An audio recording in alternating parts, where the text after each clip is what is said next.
ठिकाणी जावा, पंढरपूरमध्ये पांडुरंगाचं दर्शन घ्या. आता विचार करा, अगोदर राम का अगोदर पंढरपूर? अगोदर पंढरपूर असं म्हणून नाव आलं ना, अशी माहिती सांगायला सविस्तर सुरुवात केली. प्रचिनी मैना ताम्रपणी कृतमाला पय स्वामिनी भय कावेरी श्रीसंगस्तानी श्रीरामपत्नी शोधावे. आता इथून पुढे गेल्यावर काय लागेल तुम्हाला? कालिनी नावाचं एक अरण्य लागेल, वन लागेल, पर्वत लागतील.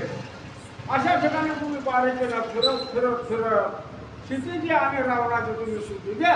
अगस्त्याश्रम कन्याकुमारी मत्सतीर्थ श्रीरंगस्थानी श्रीरामपत्नी चिदंबरी करतनवळी मंगळगौरी सीता सुंदरी शोधावी. आता पुढे जात जात दक्षिण दिशेला तिच्या पुढे गेल्यावर काय लागेल?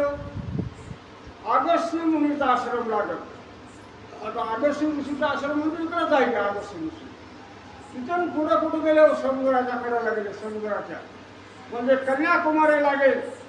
कन्याकुमारीला गेल्यावर पुढे काय होणार आहे? राजा सुग्रीव अंगदाला आणि जामवंताला कथा सांगत आहे. कर्नाटक तेलंगा त्रिपुरांतरी ओढण मल्याळ पंचबेतारी चोरमंडळा माझारी सीता सुंदरी शोधावी. आता महाराष्ट्र ही संपला, त्याला लागून काय कर्नाटक आहे, त्याला लागून काय तेलंगणा सांगितलेलं आहे. आता मल्हार बिल्लार हे आंध्रा गुंजरा काय काय जेवढे तामिळनाडूची भानगडी ह्याच्यात त्याच्यात काही बदल असेल ना, असं तुम्हाला देश लागतील. तर तुम्ही काय करायचं? बारीकेने क्षितिजी आणि रावणाची पुण्या ठिकाणी काय भानगड आहे की काळजीपूर्वक शुद्धी करायची. पांचाळ देश मथुरा अति रमणीय मुकुंद भुवन चंद्रहास्य गुप्तार्जुन सीता शोधून पहावे. आता पांचाळेश्वर म्हणजे इकडंच आहे बघ कुठं. पुन्हा मथुरा इकडे आहे, पुन्हा आता हे तिकडं सांगितले. माझा काय खूप आहे. हां, मथुरेला जाव. तिथून पुढे गेल्यावर चंद्रहास्याची राजधानी आहे. चंद्रहास्याची राजधानी. त्या चंद्रहास्य म्हणजे कसं आहे? महादेवाचा भक्त आहे. चंद्रहास्यासारखा महादेवाचा भक्त दुसरा कुणीच झाला नाही. अशा चंद्रहास्याच्या नगरीमध्ये जा, चंद्रहास्याचं दर्शन घ्या आणि तिकडं तिकडं आजूबाजूला बारीकेने रावण आणि सीता बघा. आहो बळाद्री नरसिंह स्थान चौक मथुरा दारुकवण अनंत शयन कुंभकोण श्रीरंगपट्टण शोधावे. आता श्रीरंगपट्टण शेवट कुठे गेले? बालाजीच्या पलीकडे ती अनंत तुकडून रेल्वे ना, असे या भागाला इकडे गेले. तिकडे जात असताना मथुरा पट्टण म्हणून एक आहे, मथुरा पट्टण तिकडे झालाच नाही तुम्ही. असे तुम्हाला देश लागतील, असे गावं लागतील, तर तुम्ही त्या ठिकाणी जावा आणि सविस्तर रावण आणि सीता आहे का बघा. शोधोनी पुढे लंकापूर राक्षस वसती महाशूर आडवा दुस्तर सागर जाओ वानर न शक्ती. अहो राजा सुग्रीव हे सगळ्याला सांगत सांगत शेवटला ह्या 6व्या दिशेवर शेवट काढला. 6व्या दिशेवर म्हणजे 4 ही दिशा स्वर्गाने पाहता. शेवटला अंगदाला, हनुमंताला, जामवंताला 6व्या दिशेला म्हणजे दक्षिण दिशेला पाठवलं. कुठपर्यंत सांगत सांगत शेवट तुम्ही समुद्राच्या काठाला जाऊन उभा टाकतात.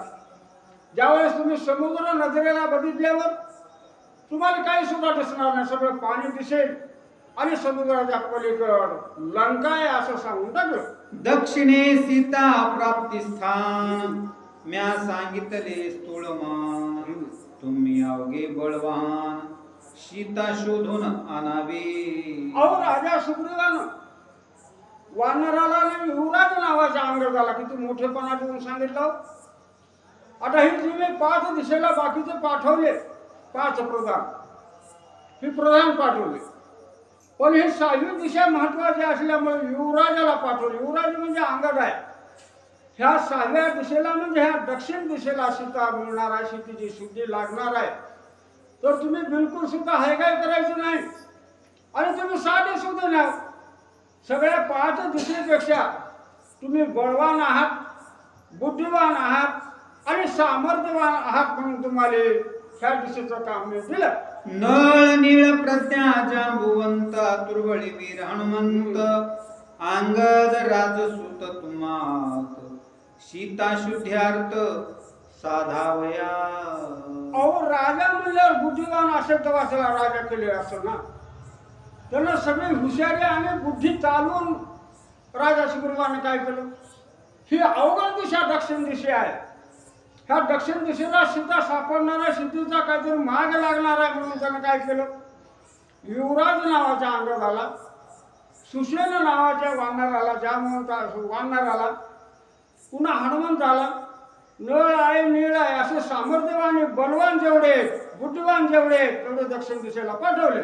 सीता शुद्धी आणल्या देख माझे श्रीरामी सरते मुख तेने श्रीरामाती संतोष सुख हे आवश्यक साधावे. अहो माणूस राजा जरी असेल, कितीतरी देव मोठा असेल, काहीतरी भानगड असेल, संकट पडल्यावर किती माणसाला टाकून दिल्यावर लागते.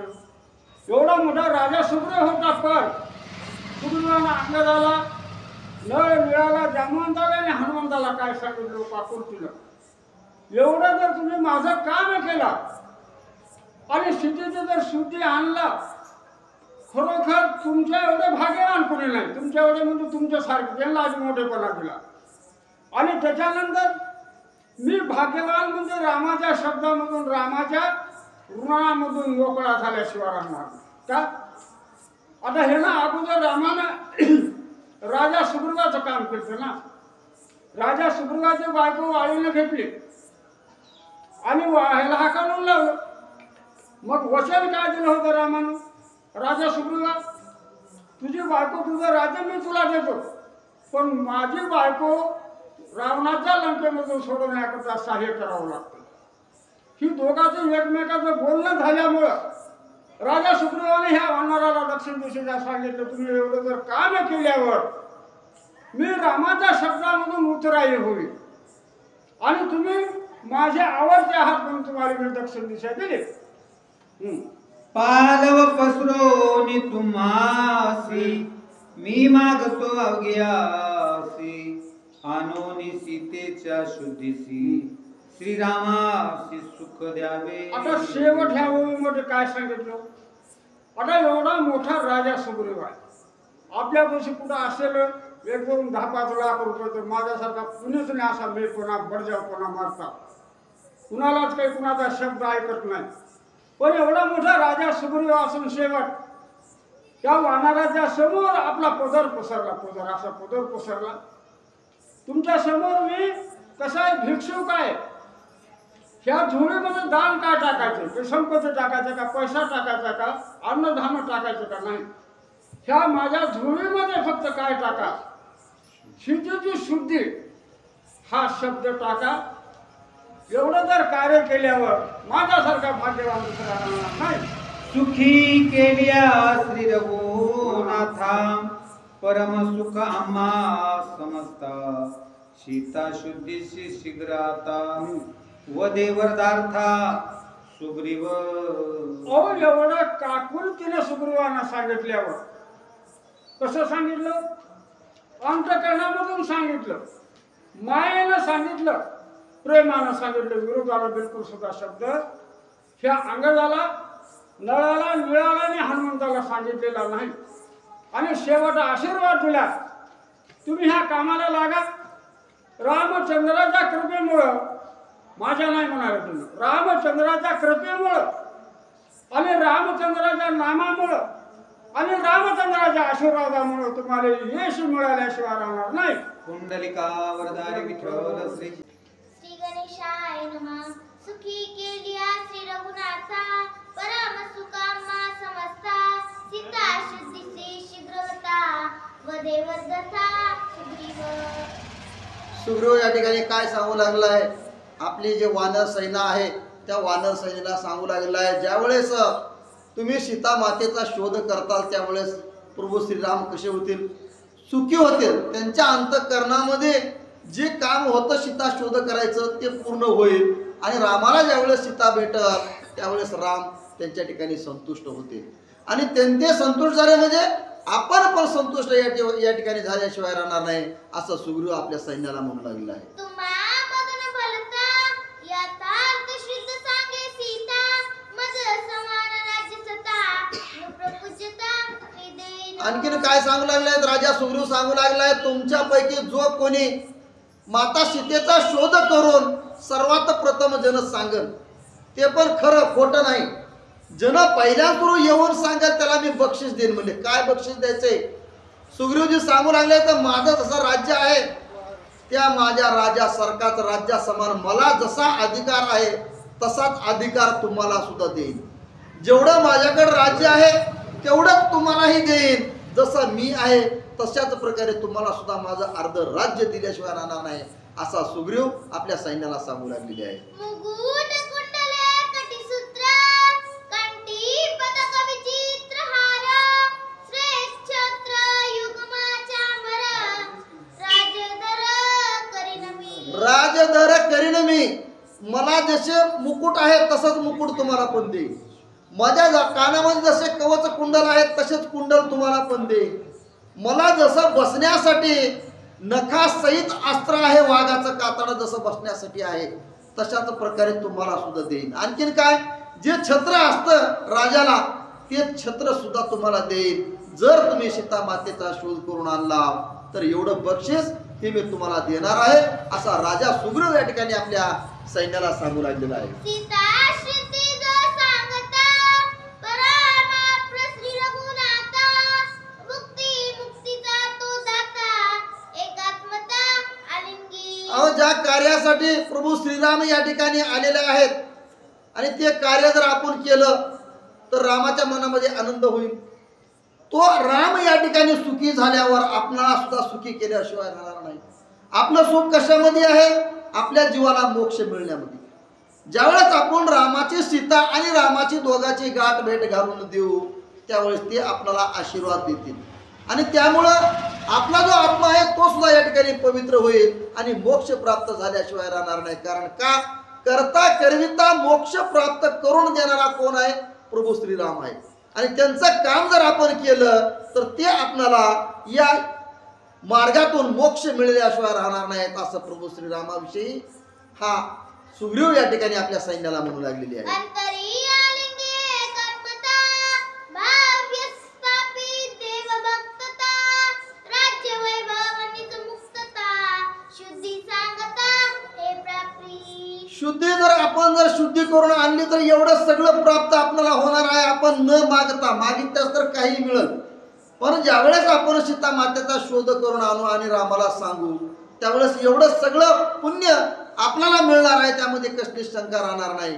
आणि एक रूप मी आणि प्रभू श्रीराम आम्ही आणि तुम्ही असे एक रूप या ठिकाणी झाल्याशिवाय राहणार नाही असा सुग्रीव या ठिकाणी सांगू लागलेला आहे. सीता शुद्धीच्या यथार्थी प्राण आहे परम प्राप्ती माझ्यानी भुक्ती श्रीरामे मुक्ती जाण निश्चिती समग्र. काय म्हणलंय सुग्रीवजी सांगू लागलेत, मी कसा आहे प्रभू श्रीरामाला अर्पण केलेला आहे सगळा माझा देह.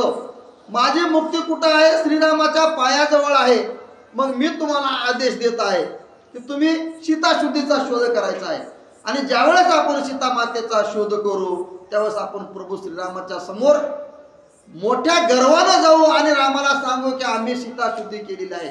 तुम्ही जे आम्हाला काम सांगितलेलं आहे ते आम्ही पूर्णपणे या ठिकाणी केलं आहे म्हणून आपण श्रीरामाला सांगू असं सुग्रीवजी आपल्या सैन्याला म्हणू लागले. सीता शुद्धीच्या यथार्थी भुक्ती मुक्ती परम गती संतोषोनी दे श्री रघुपती एवढी प्राप्ती शुद्ध तीर्थी. काय म्हणलंय सुग्रीवजी आपल्या सैन्याला सांगू लागले तर एवढंच काम माझं आहे म्हणले. एवढं काम जर तुम्ही माझं केलं तर मला तर मोक्ष मिळणारच मिळणार आहे, पण समस्त वानर जाती जेवढी आहे त्यांना सुद्धा या ठिकाणी मोक्ष मिळाल्याशिवाय राहणार नाही. हे खूप मोठं काम आहे. हे आपण रामाला या ठिकाणी सहकार्य करायचं आहे. माता सीतेचा शोध करून आणायचा आहे असं आपल्या सैन्याला विनंती हे सुग्रीवजी करू लागलेली आहे. ऐसे बोलता सुग्रीवासी उल्हास आला वानरासी शुद्धी मर्यादा कैसी कैसी आम्हा पासी सांगावी. असं ज्यावेळेस सुग्रीवजी आपल्या सैन्याला सांगू लागलेले आहेत त्यावेळेस सैन्य बी काय होतं, त्यांना बी तेच पाहिजे होतं. त्यांच्याही मनात आनंद वाटू लागला आहे. ज्यावेळेस सुग्रीव सगळ्या गोष्टी सांगू लागले त्यावेळेस या सगळ्या सैन्याला आनंद वाटला आणि ते सैन्य सुग्रीवाला काय म्हणलं आहे, आता इथून पुढे कसं जायचं, काय करायचं, कसं करायचं ते आम्हाला सांगा एकदा, असं या ठिकाणी सैन्य म्हणू लागलं आहे. सुग्रीव सांगे आपण म्या सांगितले जे जे स्थान ते ते शोधून सावधान यावे आपण मासे ऐके. त्यावेळेस सुग्रीवजी सांगू लागले मी तुम्हाला याच्या अगोदर सांगितलं आहे म्हणजे पूर्वेला कोण जायचं, पश्चिमेला कोण जायचं, उत्तरेला कोण जायचं, त्या सगळ्या प्रधानाला बोलवून घेतलेलं आहे आणि त्यांना सांगितलं आहे मी जसं तुम्हाला सांगितलं आहे. पूर्व दिशेला कोण जाणार, कसा जाणार, कुठं जाणार हे मी तुम्हाला सांगितलेलं आहे. पश्चिम दिशेला कसं जायचं, कोणत्या पर्वतावर जायचं, कोण जायचं, ह्या सगळं जसं जसं मी सांगितलंय त्याच नियमाप्रमाणे त्याचप्रमाणे तुम्ही या ठिकाणी निघायचं आहे आणि सीता मातेचा शोध घेऊन परत यायचं आहे, असं सुग्रीवजी आपल्या सैन्याला सांगू लागलेले आहे.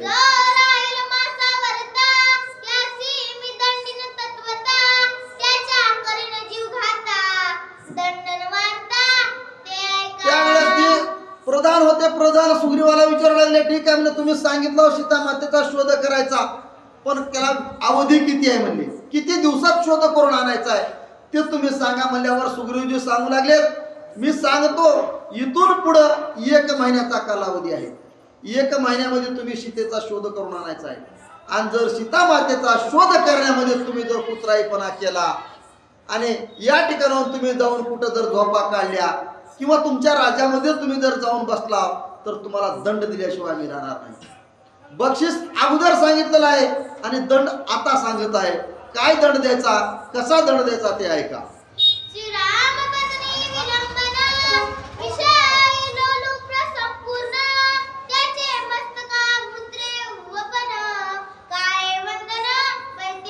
सांगू लागलेत आपल्या सैन्याला की हे काम जे आहे ते कुणाचं आहे, प्रभू श्रीरामाचं आहे, माझं एकट्याचं नाही किंवा मी एकटा करणार नाही, आपला सगळ्याला मिळून करायचं आहे.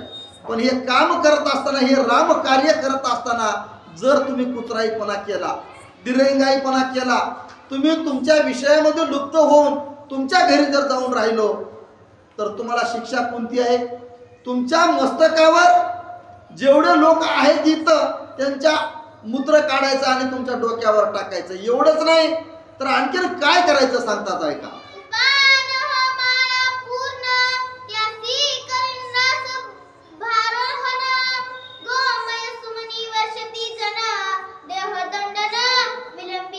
देहदंडन विलंबी आणखीन काय सांगू लागलंय, चपलाची बुटाची माळ घ्यायची आणि गळ्यामध्ये घालायची.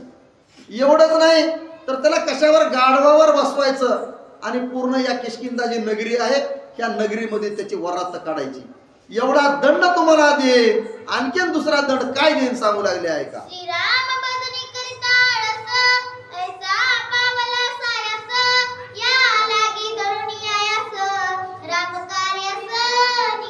आणि नुसते वरात काढायची नाही म्हणजे तिकडून आल्याच्या नंतर पुन्हा काय करायचं, एवढी सगळं फिरवायचं, नामुष्की करायची, गळ्यामध्ये चपला बुटाची माळ घालायची, गाढवावर बसवायचं, फिरवायचं आणि परत तिथून आल्यावर काय करायचं, मृत्यूदंड द्यायचा. मृत्यूदंडाशिवाय दुसरा तुम्हाला पर्याय नाही. म्हणजे जर ह्या रामकार्यामध्ये जर कोणी कुचराईपणा केला तर त्यासाठी तुम्ही कुचराई न करता तुम्ही सीता मातेचा शोध इमानीत बारे करा, असं आपल्या सैन्याला सांगू लागलेले आहे.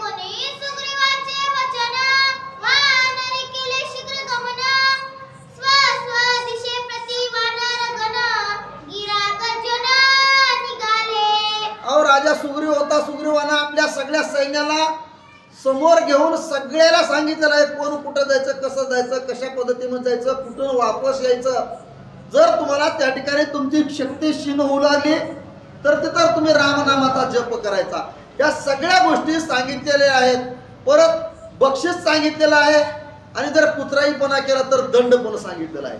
सगळ्या गोष्टी समजावून सांगितल्यावर सगळ्या वानरांना या ठिकाणी आनंद वाटू लागला आहे आणि ज्या मार्गाला ज्याला जायचंय, जसं जायचंय तसे हे वानर आनंदाने उड्या मारून जय जयकार करून त्या ठिकाणाहून निघू लागलेले आहे.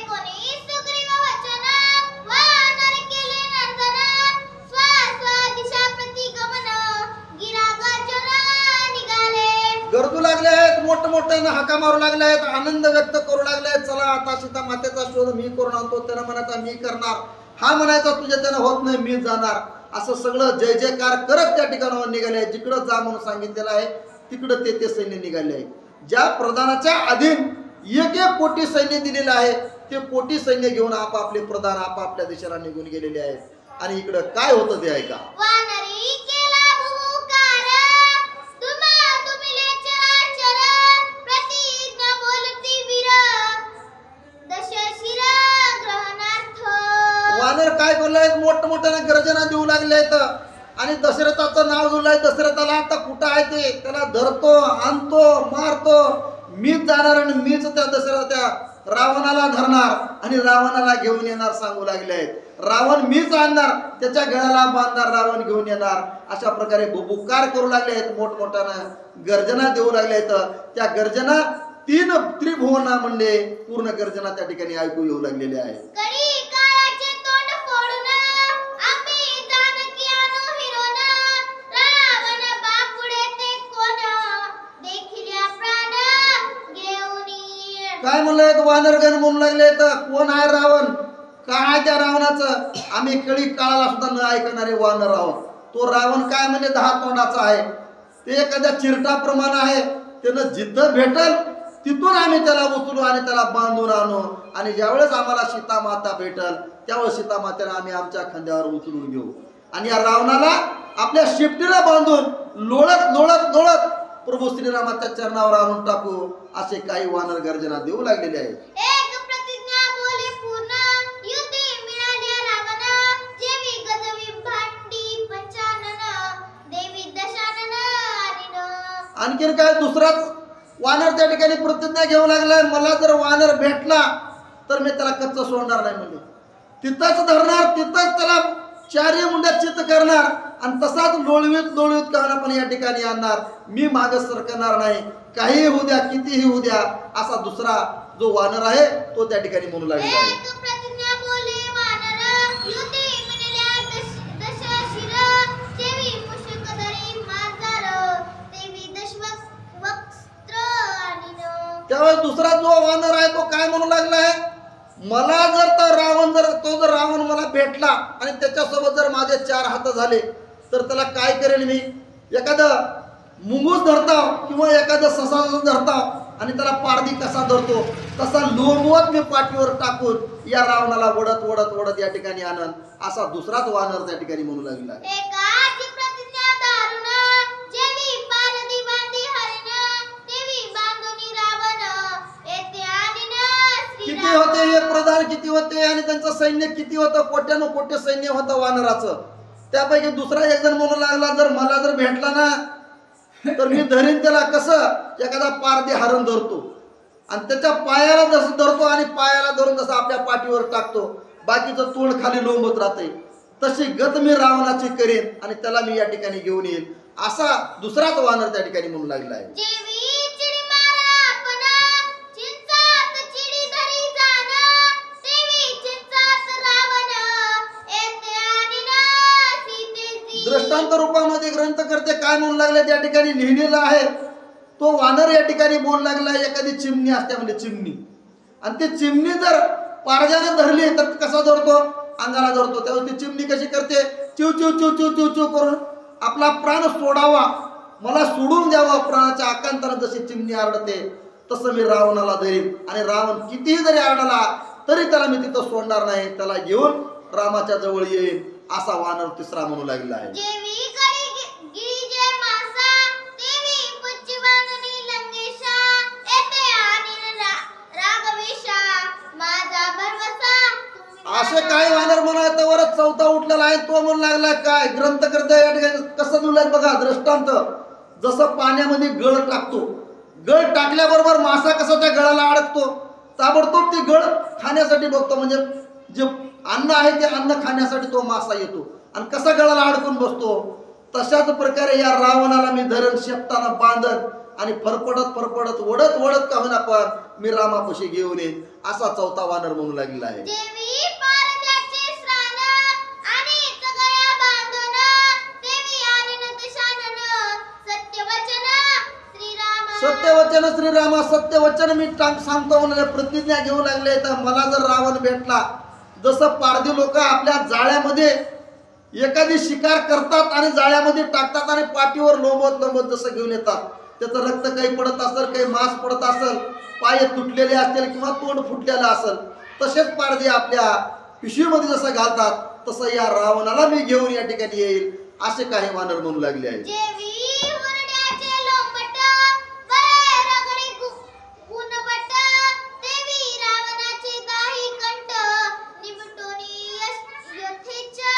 आणखीन काय म्हणलं येतं, किती होते, असंख्य असे वानर होते. प्रत्येक जण प्रतिज्ञा घेऊ लागला, मला फक्त भेटावंच ते ना, मी असा करेन, मी तसा करेन. काही जण काय म्हणलं येतं, जसा शेतकरी असतो, आपण हुरडा आल्यावर हुरडा घेताव आणि ते घोंगड्यामध्ये टाकतात, वरून जसं टिपुरं मारताव, तसं जर रावण जर मला भेटला तर मी त्याला घोंगड्यामध्ये मारलेलं वरून झप झप झप मारत मी त्या रावणाला या ठिकाणी घेऊन येईल, असा वानर म्हणू लागला आहे.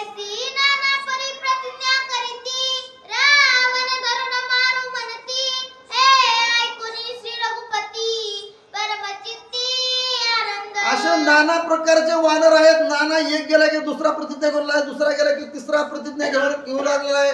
म्हणजे भेटावंच फक्त कसाही भेटू द्या, म्हणजे त्यांना लोळू या ठिकाणी आणायचं काम आपलं आहे. म्हणजे बाकीचं काम कोण करणार आहे, प्रभू श्रीराम करणार आहेत. हे असे प्रतिज्ञा देऊ लागले वानर, एकमेकांचे बोलणं चालू आहे. त्यावेळेस इकडे प्रभू श्रीराम ऐकू लागले.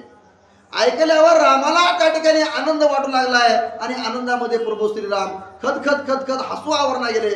काय या वानराची ताकद असेल, कुठं तो रावण, कुठं हे वानर, पण एवढे असताना सुद्धा या रावणाला आम्ही मारून आणू, असे हे या ठिकाणी वानर म्हणू लागलेत. म्हणून प्रभू श्रीरामाला हसू येऊ लागलेला आहे.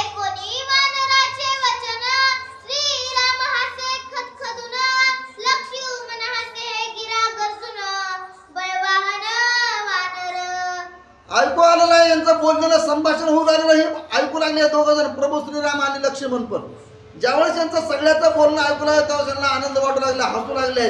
प्रभू श्रीराम तर खत हसू लागलेत, पण लक्ष्मणाला सुद्धा हसू आवरणा.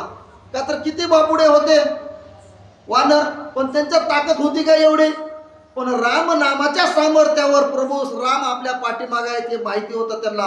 मग आपल्यात काय ताकद कमी आहे का, हा विश्वास त्यांचा प्रभूवर होता. म्हणून ते प्रभूच्या जीवावर एवढं मोठमोठ्यानं गर्जना करू लागले, प्रतिज्ञा घेऊ लागलेले आहेत. हे रामानं आणि लक्ष्मणानं पाहिलं त्यावेळेस त्यांना हसू येऊ लागलं आहे. खरोखरच काय ह्यांचा महिमा, काय ह्यांची ताकद, काय ह्यांचा असल, असं रामाला त्या ठिकाणी आनंद वाटू लागलेला आहे.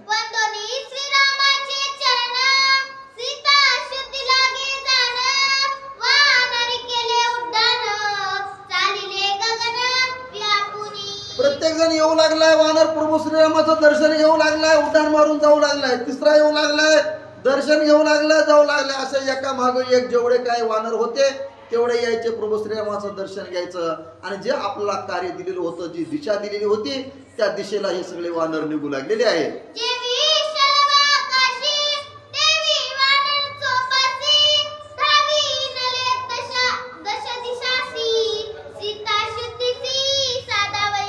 जसं या आकाशामध्ये वारा सुटतो आणि वारा ज्याच्या दिशेला धावतो, तशा प्रकारे वानर येऊ लागलेले आहेत, रामाच्या पाया पडू लागले आहेत आणि आपापल्या दिशेला जिकडे दिशा सांगितलेली आहे, जिकडे आपला सेनापती निघालेला आहे, जिकडे आपला प्रधान निघालेला आहे, त्या दिशेला हे वानराचं लोळ कल्लोळ मोठमोठ्यानं गर्जना करत करत करत आपापल्या दिशेला, ज्या दिशेला सांगितले त्या दिशेला वानर हे निघू लागलेले आहे.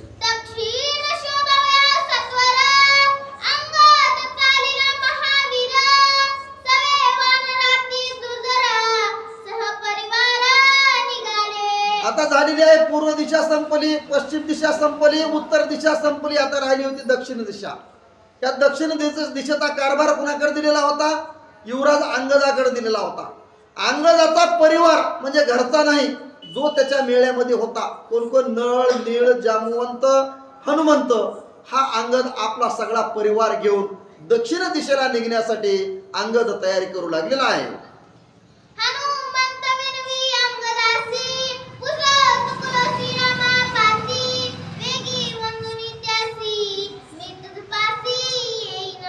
हनुमंत, अंगद, जामवंत, नळ, नीळ हे सगळे जमलेले आहेत. आपली दक्षिण दिशा आपल्याला दिलेली आहे, त्या दक्षिण दिशेला निघण्यासाठी सगळे तयारी करू लागले. त्यावेळेस हनुमंत या अंगदाच्या जवळच गेलेला आहे आणि हनुमंत अंगदाला प्रणाम करू लागला आहे. अंगदा नमस्कार. कारण का तर हा युवराज होता, हा सेवक होता. जरी हनुमंताचं सामर्थ्य जास्त असलं तरी सेवक होता. म्हणून हनुमंतानं अंगदाला नमस्कार केला आणि सांगितलं, काय अंगदा, मला प्रभू श्रीरामाचं दर्शन घ्यायचंय. मी दर्शन घेतलेलं नाही, मला दर्शन घेऊन येण्याची परवानगी द्या. असं युवराजाला म्हणजे अंगदाला हा हनुमंत म्हणू लागला आहे.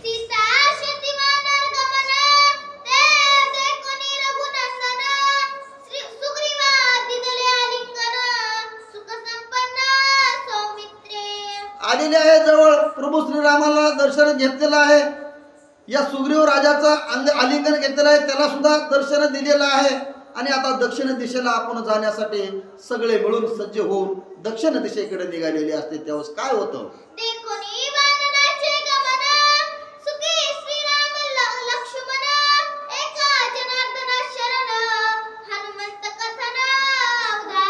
एका जनार्दना शरण हनुमंत कथन अवधारा. काय म्हणणार, आता ज्यावेळेस हे सगळे वानर आपापल्या दिशेला निघू लागले आहेत त्यावेळेस एक हनुमंताचं कथन आहे.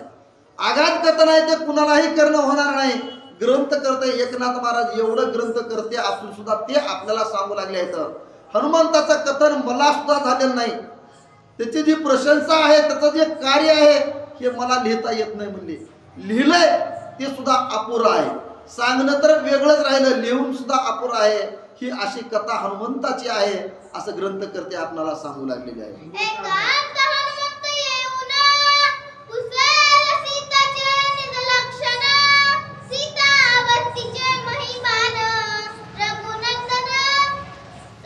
आणखीन काय सांगलंय, आता उद्याच्या अध्यायामध्ये हनुमंत काय करणार आहेत आणि काय नाही. एकांतामध्ये यायचंय प्रभू श्रीरामाच्या जवळ. एकांतामध्ये येऊन हनुमंत प्रभू श्रीरामाला काय विचारणार आहेत आणि काय नाही, ही कथा जी आहे ती उद्याच्या अध्यायामध्ये आहे. हनुमंत काय विचारतो, कशा पद्धतीत विचारतो आणि प्रभू श्रीराम त्यांना काय सांगणार आहेत आणि काय नाही. म्हणजे माता सीतेचा शोध करायचा आहे. मग कसा करायचा आहे हे रामाच्या तोंडून ऐकून घ्यायचा. ही कथा उद्याच्या अध्यायामध्ये आहे असं ग्रंथकर्ते या ठिकाणी सांगू लागलेले आहे.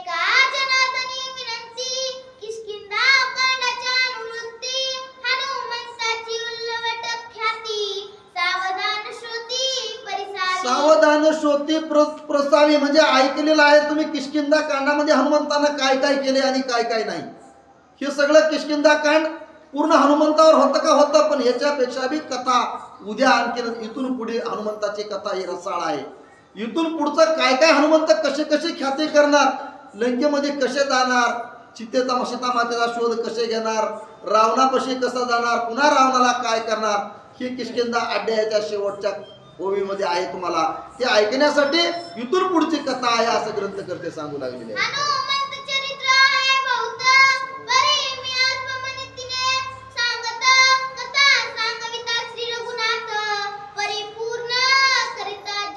हनुमंताचं कथन कसं आहे, भरपूर आहे, भरपूर. किती जरी सांगितलं तर संपणार नाही, किती जरी लिहिलं तरी संपणार नाही, एवढं हनुमंताचं कथन आहे. पण मी माझ्या शब्दामध्ये म्हणजे मोजक्या शब्दामध्ये या ठिकाणी लिहिलो आहे. प्रभू श्रीरामाने जेवढी मला बुद्धी दिली तेवढी मी लिहिली आणि त्यांनी जेवढी लिहिली, जेवढी मला समजते तेवढी मी तुम्हाला सांगण्याचा प्रयत्न करत आहे. मला तर येतच नाही जास्त, थोडीफार येत असेल तेवढंच मी सांगतो. आता तुम्हाला समजत असेल का नाही समजत असेल मला बी कळलं. षष्टीची भावात रामायणे किष्किंधा कांडे एका काटिकाय सीता शुद्धी वानर प्रेषण नाम द्वादश अध्याय गोडा पुंडली गौर विठ्ठल.